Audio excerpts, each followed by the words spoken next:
benih ini ada juga yang expired loh sahabat tani. Benih expired bagaimana Pak ciri-cirinya ya? Bijinya itu.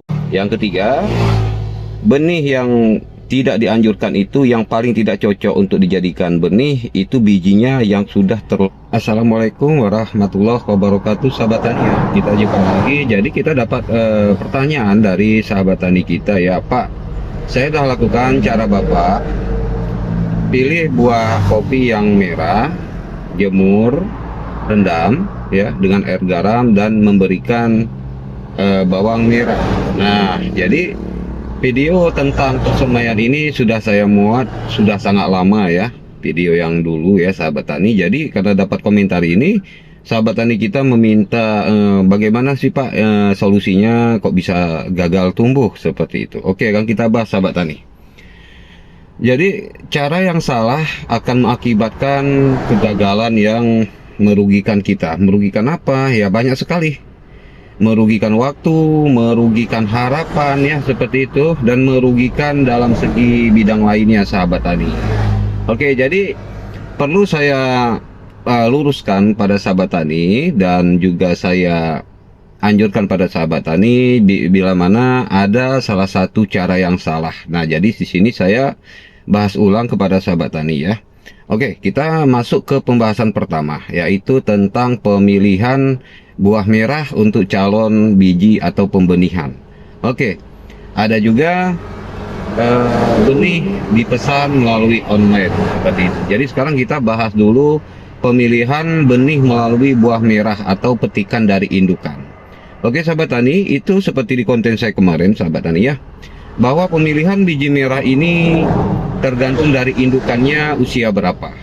Nah, jadi yang seperti saya katakan, indukan yang terbaik itu dimulai dari usia kopi 7 tahun ke atas ya, 7 tahun ke atas seperti itu. Nah, jadi kalau biji yang sahabat tani dapat dari indukan kopi yang masih berusia 3 atau 4 tahun, biasanya itu cenderung lebih banyak gagal ya, bukan nggak tumbuh tapi gagal gitu, banyak gagalnya seperti itu sahabat. Jadi untuk kita yang masih pemula biasanya suka sekali meremehkan ya, meremehkan, padahal itu menentukan kualitas dan produksinya ke depan sahabat. Nah, itu seringkali dilakukan kesalahan seperti itu.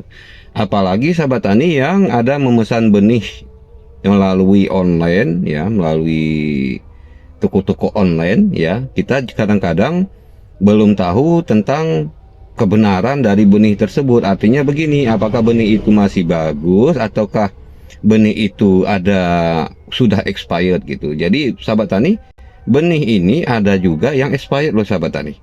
Benih expired bagaimana Pak ciri-cirinya ya? Bijinya itu kulit biji tidak mengempes, tetapi biji dalamnya itu mengempes dan mengecil seperti itu. Itu ciri-ciri bahwa tidak cocok dijadikan benih. Biasanya benih yang nggak bagus itu sahabat tani biasanya bolong-bolong ya, gitu ya, bolong-bolong pada biji tersebut.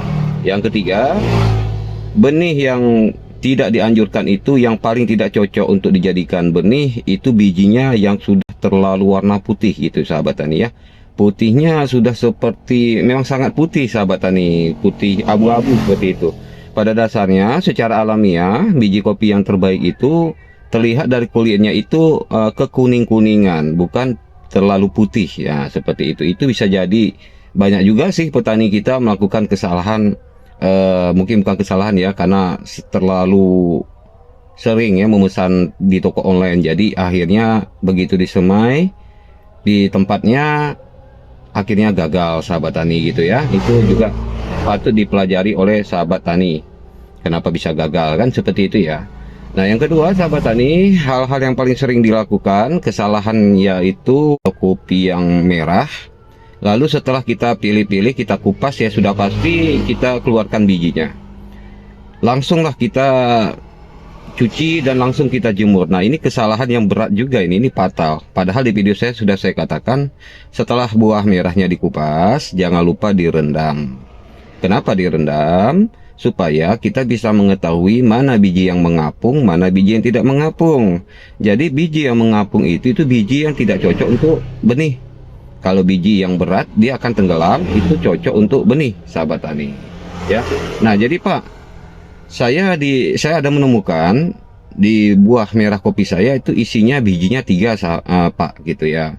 Oke, persoalan yang masalah isi bijinya 3 yang dari sudah saya pelajari sahabat, itu sebenarnya bibit yang tidak dianjurkan, tidak bagus sahabat. Nah ya, tidak bagus. Yang benar itu, yang paling normal itu secara alamiah biji kopi itu 2 dalam 1 buah, itu yang benar. Nah, jadi karena itu butuhnya perendaman, ya, perendaman biji yang sudah kita kupas kulitnya. Jadi kalau sudah begitu caranya, sudah pasti biji yang kita semai akan tumbuh ya sahabat tani, ya. Jadi kalau sahabat tani tidak melakukan dulu perendaman, begitu kupas buah merah langsung main tanam saja ya, itu sama aja, karena kan kita kan nggak tahu ya biji yang kita kupas itu apakah semuanya bagus isinya ataukah tidak, seperti itu sahabat. Dan lebih-lebih kalau biji kopi yang kita dapatkan itu ada seperti bintik-bintik ya, atau bekas hisapan lalat buah. Nah, itu lebih berbahaya lagi sahabat ya.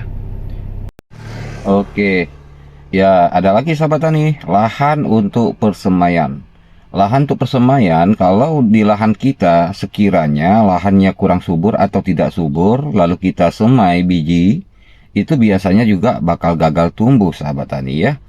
Nah ya, bakal gagal juga biasanya sahabat tani. Jadi kalau sahabat tani mau benihnya itu tumbuh semua, maka bila tanah tersebut memang tidak subur lagi atau miskin unsur hara, lebih baiknya berikanlah pupuk kompos ya, kohe-kohe ayam, kohe kambing, kohe sapi, seperti itu sahabat. Itu menjadi penentu juga sahabat ya. Dan yang selanjutnya lagi sahabat, penanaman benih. Penanaman benih itu sahabat, itu lebih kurang lebih sekitar 10 cm itu sudah bisa, jangan terlalu dalam. Kenapa demikian? Kalau terlalu dalam, di saat biji itu matanya atau mata tunas mulai keluar, kalau terlalu dalam maka dia akan mati di bagian dalam dan tidak mampu untuk keluar sahabat. Nah ya, itu harus dipahami sahabat ya. Kadang-kadang masalah kedalaman biji yang kita semai pun jadi faktor masalah sahabat ya. Jadi banyak sekali faktor masalah yang bikin biji benih kopi kita gagal tumbuh. Dan yang selanjutnya apalagi Pak? Ya, selanjutnya pelindung atau atap atau naungan, seperti itu sahabat. Pelindung atap atau naungan ini berperan penting untuk menyelamatkan benih kita di saat keluar mata tunas atau baru pertumbuhan. Nah, jadi kalau misalnya kita menanam di tempat yang lapang atau tempat yang nggak ada teduhnya, seperti itu sahabat tani ya, itu juga bisa mempengaruhi biji akan sulit berkecambah, akan sulit bertunas sahabat. Nah, seperti itu juga. Nah, jadi pahami betul-betul sebelum melakukannya gitu ya. Makanya saya sering bilang, munculnya pertanyaan berulang-ulang akibat tidak full durasi dalam menonton atau tidak bijak dalam menonton, sehingga terjadi hal-hal demikian. Makanya seringkali terjadi yang namanya kesalahpahaman, ya itulah dia sahabat tani, salah paham ya, seperti itu, bahaya sebenarnya.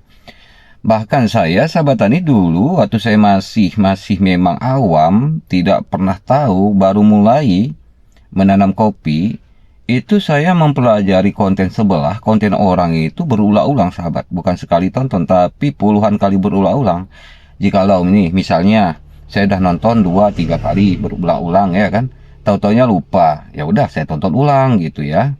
Nah, karena saya tidak mau langsung mengkomen gitu, langsung memvonis seseorang, saya nggak mau. Kadang-kadang kan kesalahan ada sama kita sahabat. Kita yang tidak bijak mendengar, atau kita kadang tidak sabar mendengar. Lebih-lebih kalau kita buat konten yang full durasi. Nah, seperti itu ya. Jadi kalau memang ingin sukses, ingin pandai ya, pelajari berulang-ulang, jangan merasa sekali langsung pintar. Itu belum tentu sahabat ya.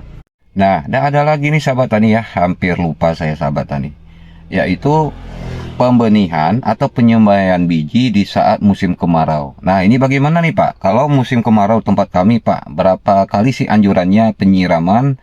Oke, untuk penyembaian sahabat tani untuk kopi itu tidak perlu harus terlalu sering menyiram, tidak perlu. Sahabat tani hanya fokus lihat apakah tanahnya masih lembab Nah, gitu ya. Itu kalau udah masih lembab ya berarti masih aman. Tidak perlu terlalu sering menyiram.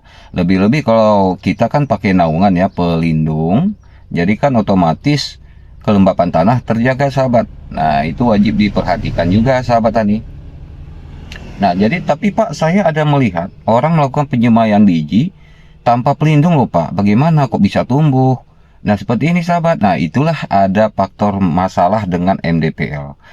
Karena kopi Arabica lebih suka beriklim dingin sahabat. Seperti itu ya. Lebih suka beriklim dingin. Jadi kalau kita lakukan persemaian di lahan terbuka tanpa naungan, biasanya juga tumbuh sahabat, gitu ya. Tetapi kalau iklim kita, ya misalnya iklim 800 atau 900 mdpl itu kan termasuk ada panasnya ya, panas sedang gitu. Ada dingin, ada panasnya.